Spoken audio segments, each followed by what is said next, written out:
প্রিয় দর্শক, এইটা আমার বাড়ির রাস্তার সামনে আছি। এই রাস্তাটা এলজিডির রাস্তা, গেজেটভুক্ত রাস্তা। আমার সাথে এর আগের ইউনিয়ন পরিষদের তারা এই এলজিডির রাস্তাটা এই জায়গাতে সালাই রাখছে।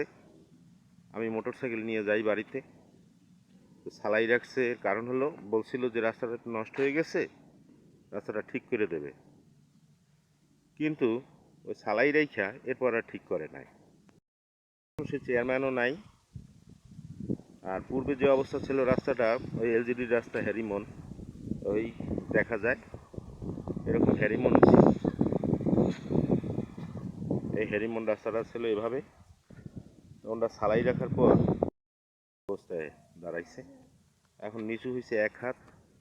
ওই আগের কিছু ইটগুলো আছে, পরবর্তীতে ইটগুলো আবার দিয়ে দিয়েছিল, কিন্তু সেগুলোও ঠিক মতো নাই।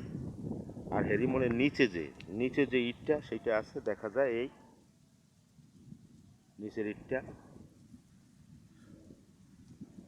কর্তৃপক্ষ যদি রাস্তাটা একটু মেরামত করে দিত, আমি হয়তো মোটরসাইকেল নিয়ে বাড়িতে যাইতে পারতাম। এর একটু পরে জোয়ার উঠবে, জোয়ারে রাস্তাটা তলাই যাবে, আর এই অবস্থা থাকবে না।